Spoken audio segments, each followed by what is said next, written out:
Brake fail हो जाए, engine fail हो जाए, किसी का क्लच प्लेट खराब हो जाए, ये मशीन है, मशीन कभी भी खराब हो सकता है। और धक्का लग गया, कोई चाहता है अपने से, कोई ड्राइवर, कोई आदमी, हम लोग एक कुत्ता को धक्का नहीं मारना चाहते। इंसान तो छोड़ दीजिए, एक जानवर हमारे चक्का के नीचे ना आए, ये हम लोग सब चाहते हैं कि ना हो ऐसा। लेकिन अगर किसी कारण से इस तरह की घटना घट जाती है तो इसमें हम लोग को 10 साल जेल में रहना पड़ेगा, 7 लाख रुपए जुर्माना देना पड़ेगा। बताइए, जो अपना 15,000 रुपए महीने के लिए इस पेशा में आया हुआ है, जो अपना गाड़ी किस्त पर लेकर चला रहा है, अगर वो गलती इस तरह से होता है, वो कहां से 7 लाख रुपए का जुर्माना भरेगा?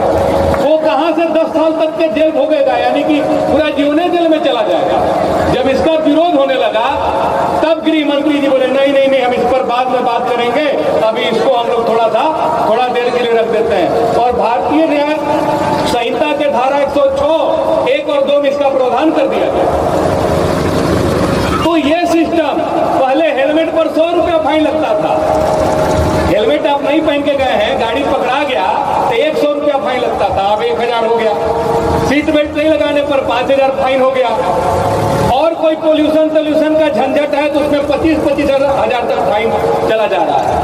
हम जब रांची में गढ़वा में घूमते हैं तो ऑटो पर जाते हैं तो पूछते हैं कि क्या हालचाल है, गपशप करने के लिए बोलते हैं कि भाई महीना में 20,000 रुपया कमाते हैं, टेम्पू चला के कभी कभी ऐसा होता है कि एक बार में चलान में 5,000 रुपया हमको भर देना पड़ता है। इसके खिलाफ मुमताज भैया जो कि हमारे पार्टी से है, इसके खिलाफ 2019 में सितंबर में हम लोग आधा कपड़ा खोल के और प्रदर्शन किए थे अधनग्न होकर कि आप हमारी स्थिति ला दे रहे हैं कि हम लोगों को नंगा हो जाना पड़ेगा।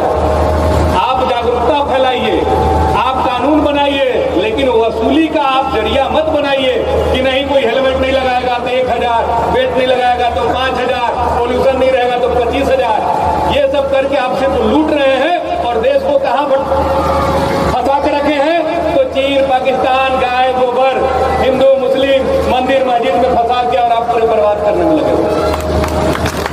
तो मुद्दा के साथ हम लोग लड़ेंगे, एकता संघ बना है, जहां एक दूसरे को जरूरत है मदद कीजिए, जहां संघ के लोगों को हम लोगों का जरूरत है आप मदद लीजिए।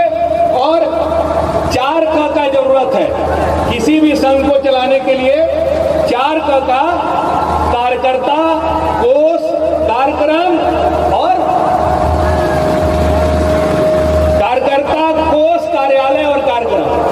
कार्यालय आपका यहाँ है संग्रह में, कार्यकर्ता इतना सारे आप लोग हैं, सब कार्यकर्ता हैं अपने आप में जितने ड्राइवर हैं। कोष 10-10 रुपया आप लोग महीना में या 50 रुपया जो यथाशक्ति हो सके आप लोग आपस में चंदा कीजिए। और कार्यक्रम कहने का मतलब है कि 3 महीना 2 महीना पर एक बार ऐसे ही बैठ जाइए। किसी पर्व त्योहार में ही आप आते हैं, अभी जैसे मुहर्रम में जुट हुए हैं, फिर आप ईद में, बकरीद में जुटिएगा, किसी और कार्यक्रम में जुटिएगा, होली, दिवाली, दशहरा में आप एक छोटा सा बैठक कर लीजिए और अपना सुख दुख परेशानी को साझा कीजिए, आगे उस पर कैसे काम करना है इसका व्यवस्था कीजिए। अब बताइए, इसमें से आप लोग जितने लोग बैठे हैं 10-10 रुपया किसी को देने में दिक्कत है महीना में? है किसी को दिक्कत? नहीं है। जब नहीं है तो आपका कार्यक्रम लगातार चलते रहेगा। और एक आग्रह कमेटी से भी करेंगे, इतना बड़ा मंच बनाने का जरूरत नहीं है, इतना बड़ा टेंट लगाने का जरूरत नहीं है। एक बैठक के लिए हम लोग कुर्सी भी रख के और किसी पेड़ के नीचे किसी पंचायत भवन में कर देंगे।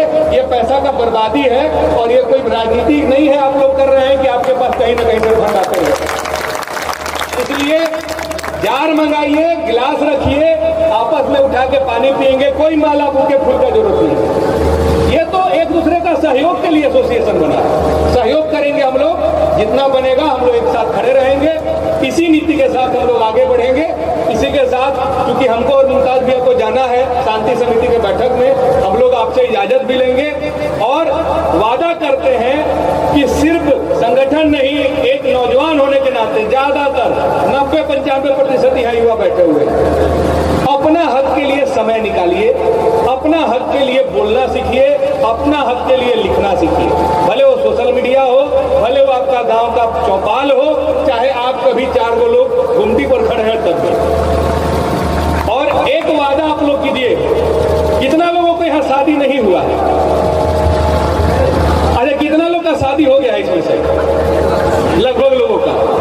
एक वादा कीजिए कि किसी भी परिस्थिति में कम खाइए, कम पहनिए, अपने बाल बच्चा को जरूर पढ़ाइए। वादा कीजिए, क्योंकि मेरी माँ अगर नहीं होती तो शायद हम गढ़वा नहीं आते, और गढ़वा नहीं आते तो पढ़ते नहीं तो आज यहाँ नहीं होते, हाथ में माइक नहीं होता। जिम्मेदारी बच्चा को पढ़ाना है हर हाल में। खान सर का नाम सब कुछ सुना होगा, आज पूरे विदेश स्तर तक लोगों को जानते हैं। तो जीवन में पढ़ाई का, शिक्षा का महत्व है। हम किसी वजह से नहीं पढ़ पाए, लेकिन हमारा बच्चा पढ़ेगा, इसका वादा आप लोग आज कीजिए। इसी के साथ बहुत बहुत शुक्रिया। अब हमको इजाजत दीजिए। बहुत बहुत धन्यवाद। बहुत बहुत शुक्रिया धीरज दुबे जी।